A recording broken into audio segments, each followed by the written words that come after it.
No moro! Tämä olisi tämmöinen sähkötekniikan oppitunti, ja tämä on sivulta 110, ja tässä olisi semmoinen kuin sarjakytkentä. Ja nyt tässä alussa on tämmöinen sivu tässä, ja tuossa oli tämmöisiä juttuja, että siellä aikaisemmassa kappaleessa oli piirrosmerkkejä, ja mikä oli avoin virtapiiri, mikä oli suljettu virtapiiri, kytkentäkaavio, ja sitten niitä asioita sitten tutkittiin. Ja aina kun lähdetään katsomaan tässä näitä, että meillä on joku tämmöinen kytkentä, ehkä moni on kuullut joskus, että on olemassa sarjakytkentä, rinnankytkentä ja vielä sekakytkentä, niin puhutaan aina, että on joku vastus jossakin, on näin. Niin sehän oli semmoinen.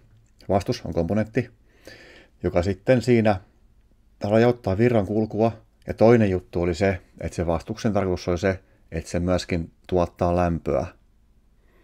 Vaikkapa joku liäsi ja kiuas ja semmoista oli siellä näitä. Ja sitten siinä on semmoinen, että nyt tässä kuvassa, mikä tässäkin on, niin tässäkin on monikomponentteja. Niin mä tiedän sen, että tämä tässä on vastus tuolla, nämä on vastuksia sekä tossa. Näkyy tässä vähän huonosti, mutta se on kuitenkin tommonen komponentti, missä on 2 jalkaa ja siinä välissä on tommonen. Ja sitten se on näin, että se resistanssiarvo on siinä se, mikä muuttuu.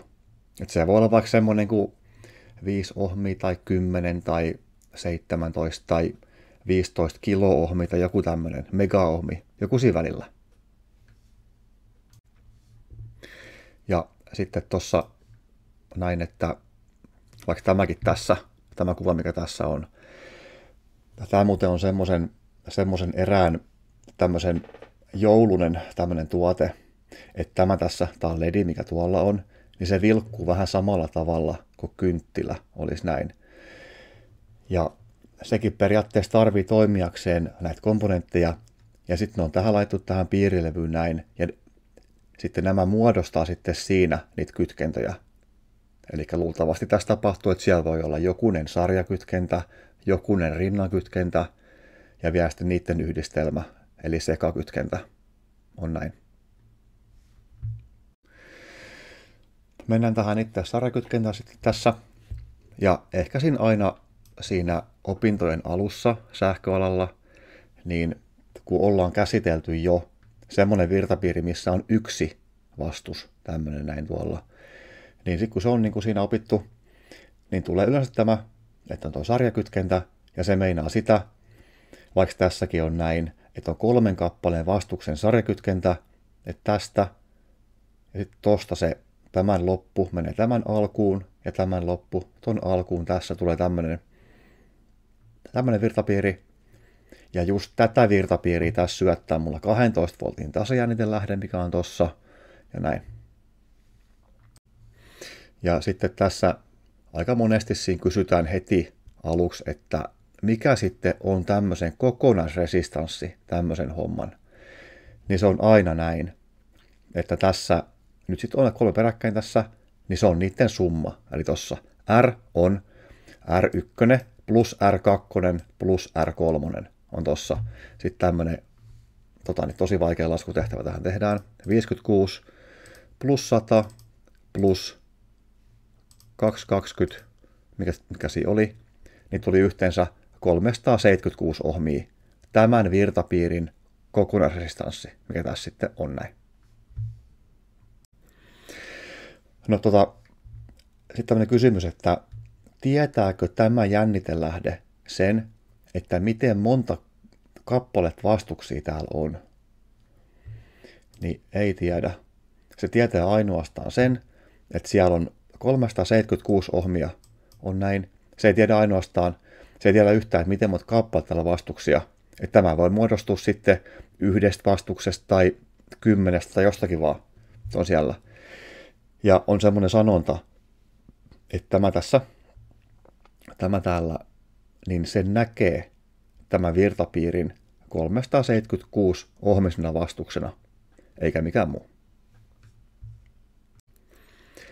No, sitten näissä virtapiiritehtävissä monesti on näin, että toi R tässä, että jos siinä ei ole alaindeksiä, niin se on sitten tämä kokonaisrestanssi, mikä tässä on näin. Ja sitten tässä on niin kuin nämä itse vastuskomponentit, R1, täällä vähän alempana, R2, R3, niin se meinaa sitä, että toi tossa. Tämä on R1 tuolla, tämä on R1, tämä on R2 ja tämä on R3. Olisi tossa, näin. Niin sitten jossakin päin muualla maailmaa tai joku toinen kirja, niin voi olla näin, että tämä R, mikä tässä on ilman alaindeksiä, niin se voi näin, että se on R-kok tai kokonais, total tai tot tai sum, joku tämmöinen. Niin kaikki nämä tässä ja vielä toi, niin ne meinaa samaa asiaa. Ja sitten siinä yleisesti ottaen ei ole mitään väliä, miten monta vastusta täällä on sarjassa peräkkäin. Siis 2 on niin kuin minimi. Ja sitten siinä vaikka 50. Sitten tässä näin R1 plus R2 plus. Ja sittenhän tulee niin monta kuin niitä on. Ja tämä tässä, tämä Rn, mikä tuolla on se viimeisin. Vaikkapa se 50. vastus, kun se sitten olisi näin. Niin tämä on tämmöinen yleinen kaava sille. Mutta siinä kaikki peräkkäin tuossa, niiden summa on sitten tässä meidän kokonaisrestanssi. Noin. Ja sitten se monesti on näin, tai oikeastaan aina näin, että nyt kun tässä on laskettu jo tämä 376, näin, niin vasta sen laskemisen jälkeen, niin voidaan tästä sitten laskea se virta, mikä tässäkin menee ihan ohmilain avulla. I on U jaettuna R:llä, ja se menee tässäkin. Just tässä tapauksessa menee näin. Eli tuosta jakolaskutoiminto tuolta, eli U jaettuna R:llä, 12 jaettuna tällä, 3, 7, 6 on. Sitten SD-painike tässä tulee noin, ja 0,0319, niin mä pistän nyt vaikka tässä näin, että tästä tuli tämmöinen laskutehtävä on jakoviiva 12 volttia jaettuna 3, 7, 6 ohmia, niin me pyöristämme sen tämmöiseen lukuun kuin 0,03 ja 2 amperia, mikä on näin. Ehkäpä tässä kanssa tehdä näin, että pyöristää sen 2 merkitsevän numeron tarkkuuteen, mikä tässäkin on. Että näitä enempää numeroita ei missään nimessä tarvitse laittaa yhtään mihinkään. Vaikka tuossa 2. Ja pyöristää ton 1, sitten tuossa 2 on näin. Ja sitten, miten monta milliamperi tämä oli? Pilkkua 3 kertaa tänne päin. 1, 2, 3. Tähän näin. On 32 milliamperia. On näin. Juuri tämän virta, mikä tässä sitten on. Noin. Sitten tässä vielä semmoinen juttu, että aika monelle tässä sitten tuttu juttu on se, että se perinteinen joulukynttelikö toimii sarjakytkentänä. Tänä päivänä on tullut kauppaan semmoisia, missä niissä, jos tässä kynttelikö on tässä niin kuin tämän näköinen näin tuolla, 7 lamppua täällä, 1, 2, 3, 4, 5, 6, 7, niin niissä tuossa on niin kuin ledit täällä, niin se ei ole semmoinen perinteinen, vaan ne palaa sitten siinä ikuisesti. Mutta se perinteinen joulukynttilikka on semmoinen, että ottamalla minkä tahansa niistä lampuista irti, niin kaikki tuossa sitten sammuu, niin se on se homma siinä. Ja sitten tässä tämmöinen muistisääntö, että virtapiirissä, siis sarjakytkennässä, jokaisen komponentin läpi kulkee sama virta. Eli se virtamäärä ei muutu yhtään minnekään. Niin vaikkapa sitten, otan tuon tuosta pois, niin tässäkin äsken laskettiin se virtamäärä, niin. Eli tossakin tämä luku, 32 milliamperia, se menee tässä. Se menee tämän läpi, se on tässä yhtä iso, se on tossa yhtä iso ja vielä täälläkin yhtä iso. Että se ei niinku häviä mihinkään, se ei pienene yhtään mihinkään missä, se menee täällä näin, yhtä ison tuolla. Näin. Näin. Sitten tässä on tämä joulukynttelikköhomma vielä uudelleen tossa, että tämmöisenkin virtapiiri olisi tämmöinen näin tuolla. Että se olisi tämmöinen, kun tuosta menee vaihe. Tässä menee vaihejohto. Se menee tonne. Lampun läpi täältä, alas täältä, tonne menee näin ja tuolta menee näin. Niin, että jos tämä niin kuin venyttäisi semmoiseksi suoraksi, niin se olisi tämän näköinen tuolla. Että tuossa olisi vaihe. Ja täältä menee näin. Jokaisen lampun läpi menee täältä se homma näin. Ja tuossa on jännite 230, mikä on toi pistorasisolujännite, on näin. Niin homma toimii tässä, jos jokainen näistä on ehjä. Ottaa ihan minkä vaan tästä auki, niin kaikki sammuu. Huom, se perinteinen joulukynttelikkä.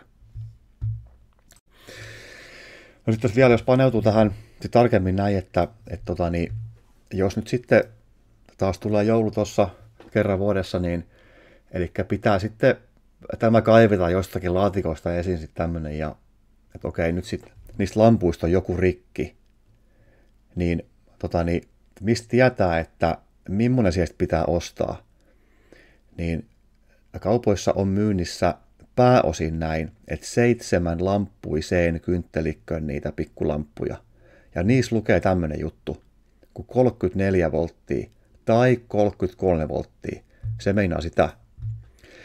Eli nyt tässä näin, tää näin, 230 volttia, jos siellä on 7 samanlaista lamppua jaettuna 7, tulee semmoinen luku kuin noin 33 volttia, niin sitten sen yhden lampun pitää kestää vähintään tämä jännite siellä, kun siellä on.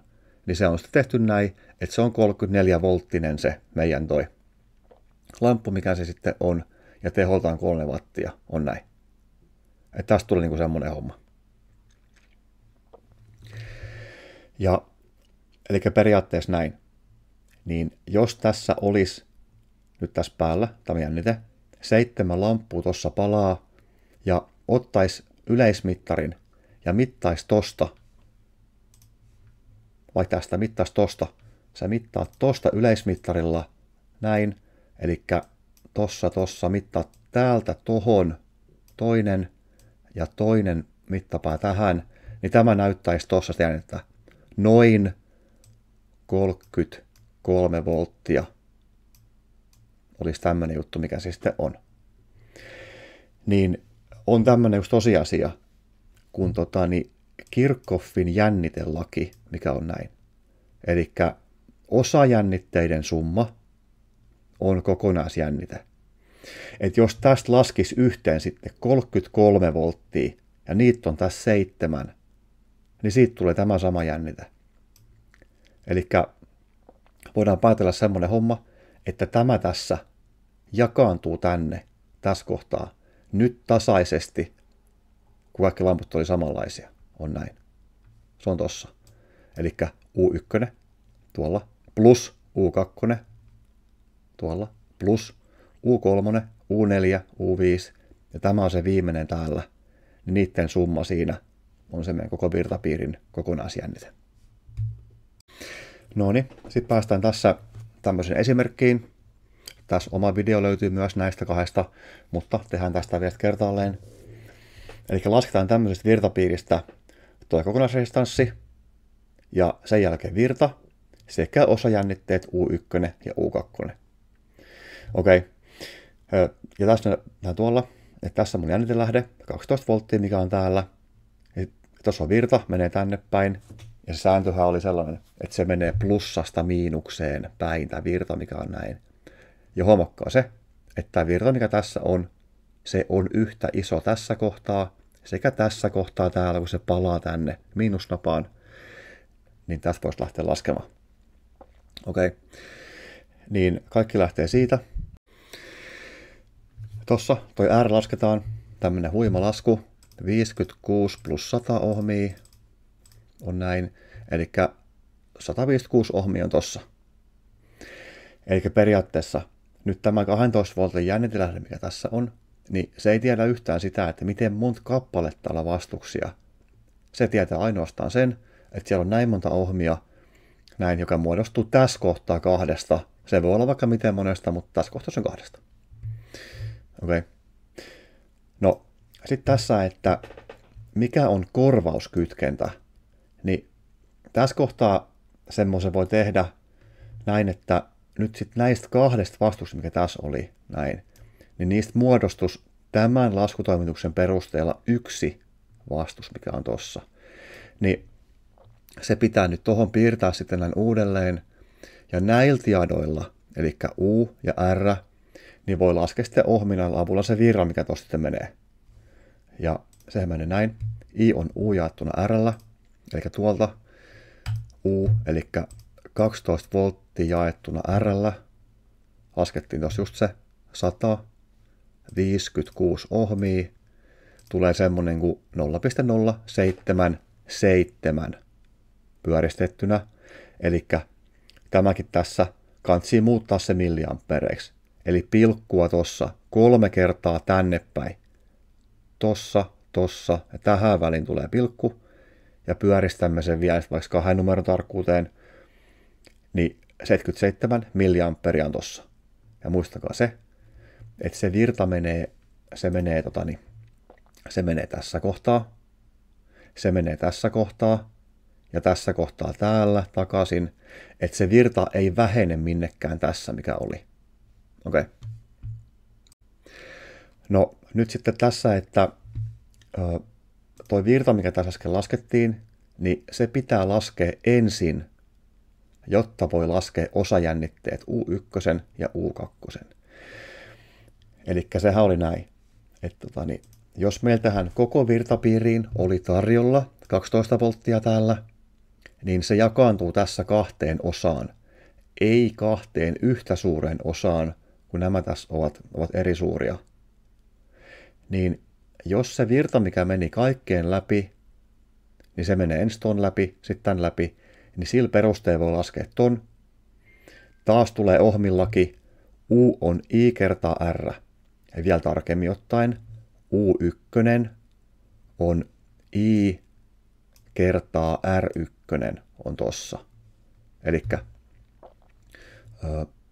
tuolta tehdään näin, että mä otan nyt sitten sen alkuperäisen arvon 0,0769 kertaa 56 ohmia. Tulee semmonen kuin 4,31 pyöristettynä tossa.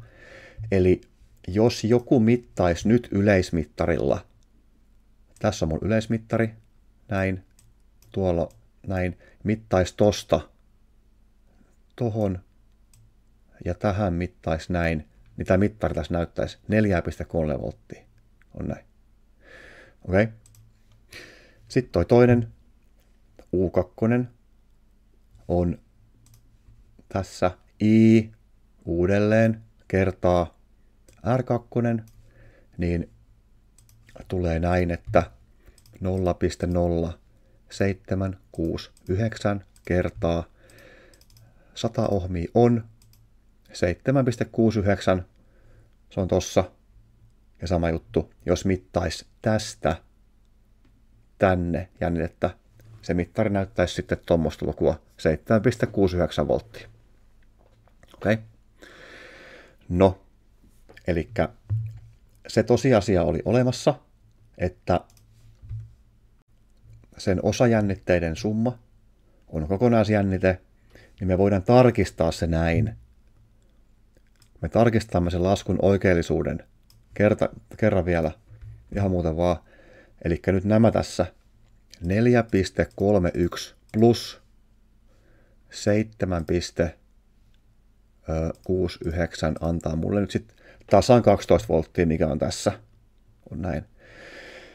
Mutta jos olisi käynyt niin, että se olisi ollut ihan vähän yli tai ihan vähän alle, niin se on myös ihan täysin ok juttu, koska yleensä tulee joku pyöristys, niin semmoinen pieni heitto, tässä lukeekin toi, pieni heitto siinä hommassa johtuu pyöristyksistä. Ei ole mitään hätää jostain 12,1 tai 11,99, joku semmoinen täysin ok juttu tuolla. Että tässä vaan kävi näin, että se on 12 volttia. On näin. Sitten tuossa seuraava sivu. Ja sitten tässä, että oltaisiin voitu laskea myös ne tehot tuttu tehonkaava, P on U kertaa I, niin tehojen laskemiseen puolestaan siihen tarvitsee laskea sitten se U1 ja I oltiin laskettu jo, niin sitten voi laskea sen osatehot ja niiden perusteella sitten kokonaistehot. Niin tehdäänpä tuossa toi 4,31 kertaa 0,0769, niin tulee tämmöinen kuin 0,33 wattia. Niin se monesti on näin, että tämmöiset pikkukomponentit, mikä tässä sattuu olemaan, näin, että tämmöisessä niin pituus tässä on niin 2-3 senttiä, niin niiden laskutehtävien tehot on aina tosi pieniä. Että ei ne oikein voi olla semmosia isoja, vaikka joku 10 wattia tai 100 wattia. Ei tämmöinen kestä semmosia määriä tehoa. Että se on tämmöisiä pieniä niin kuin aina. Okei, sitten toi toinen. Eli sitten piti katsoa se U2, se oli 7,69 kertaa 0,0769.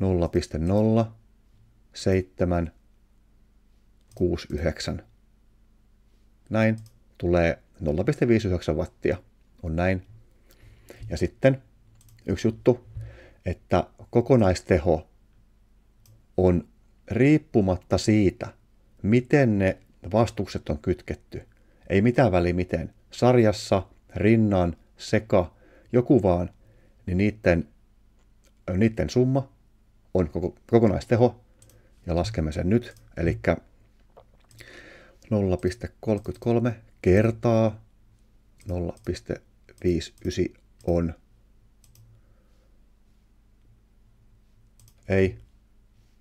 0,33 plus 0,59, anteeksi. 0,92 on tossa vastaus. Näin. Homma toimii niin kuin näin. No niin. Ja sitten tässä on muutama tämmönen pointti. Tässä näin, että nyt sitten mä oon tässä joskus mitannut sitten tommoselta niin testilevyltä näin. Nyt sitten tässä, että mulla on tossa nyt sitten 100-ohminen vastus ja ehkä sitten 56-ohminen vastus toi toinen tossa. Niin tämähän kuvaa sitä äskeistä kytkentää, mikä siinä on. Niin nyt tässä mittauksessa, mitä teen, mä tossa mittaan resistanssia pelkästään näin. Niin se näyttää tossa sitten melkein 156 ohmia. Ja se johtuu siitä, se ero, että ei kaikki vastukset ole täsmälleen 100,0. Se voi olla vaikka 99,9 tai 100,5, joku tämmönen. Ja tuohon sama juttu, tämä oli 56-ohminen, niin ne on sitten niinku melkein se. Ja sen jutun nimi oli toleranssi. Että se on niinku nimellisarvoltaan 100 ohmin vastus, mutta se voi olla vaikka sitten 101 tai 99 se mitattu arvo. No joo, sitten tossa, eli vastusarvoa ei saa mitata virtapiiristä, jos siinä olisi kytketty jännite, että jos tämä tässä, jos toi olisi nyt sitten tossa, ja tämä nyt sitten tuolla, toi noi, tästä pikku värivaihto, jos onnistuu tuolta, niin toi tos olisi sitten täällä mulla tuolla, näin. Niin semmonen juttu ei niinku käy. Että tämä mittari nimittäin luulee silloin, että siellä mitataan sitten jotakin muuta, että se niinku ei toimi näin. Noin. Sitten tuossa esimerkki 11 on tässä sitten 3 kappaleen vastuksen sarjakytkentä. Tehdään se vielä tässä esimerkkinä. Eli tässä on tehty näin ihan tahallaan nyt näin, että 5,6 kiloohmia, sitten 2,2 kiloohmia ja 4,7 kiloohmia vastukset tässä sarjassa. Jännite tuossa on mulla sitten tommonen. Ja sitten sama juttu, tehdään tämä sama tässä, niin tässä pitää muuttaa nämä niin kuin kiloohmeista pois siihen niin kuin tavalliseen lukuun. Tossakin nähdään 5600 ohmia plus 2200 ohmia plus 4700 ohmia, niin tämän niin tämän virtapiirin kokonaisresistanssi on sitten tuossa 12 500 ohmia. Nimittäin jos sen olisi laskenut kiloohmeina, niin tämä olisi ollut tässä 12,5. Niin sitä ei voi laittaa siihen itse tuohon laskukaavaan, vaan pitää käyttää sitten niin kuin tämmöistä tavallista lukua, mikä täällä sitten on. No, sitten tuossa ohmillakin I on U jaettuna R, ja tässä jännite oli sitten 120 volttia, on näin. Ja sitten tuossa vastus oli se 12 500, niin tuolta 120 volttia jaettuna, toi äskeinen 12 500 on. Sitten tämä näyttää se nyt suoraan näin. 9,6 kertaa 10 potenssiin miinus 3, niin tämähän oli jo valmiiksi milliampereina, on näin. Eli 0,0096 pilkkua tänne päin 3. 1, 2, 3. Tähän väliin tulee pilkku ja siihen milli. Ja tämähän on sama asia kuin 9,6 kertaa 10 potenssiin miinus 3 amperia. Olisi näin. No, jos meillä meni tämä virta tässä, se menee kaikkien läpi yhtä suurena, se ei vähene missään kohtaa, niin sillä perusteella tuosta voidaan laskea sitten ne osajännitteet, että jos tämän verran oli siihen virtapiiriin tarjolla, se jakaantuu tässä 3 eri vastukseen, ja se tehdään nyt näin. Eli 0,0096 kertaa se eka vastus, 5600 ohmia, tulee tuommoinen kuin 53, 76 on tossa. Et jos tämän vastaukseksi olisi saanut joku 0,01 volttia tai joku 5000 volttia, niin voi olla, että olisi mennyt lasku väärin. Pystyy vähän päättelemään ehkä sen siitä. No joo, toi toinen. 0,0096 kertaa 2200 ohmia on. Sitten tuommoinen 21,12 olisi tossa. Ja se viimeinen tuolla 0,0096 kertaa 4700 ohmia tulee 45,12 volttia on tossa. Niin on muuten semmoinen olemassa tämmöinen asia, että mitä isompi tämä resistanssiarvo on, sen isompi on tämä jännite, mikä sen yli jää. On näin. Että voidaan päätellä, että nyt sitten tämän näin, se 5600 ohmisen vastuksen yli jäi suurin jännite, mikä tässä oli tarjolla. Okei.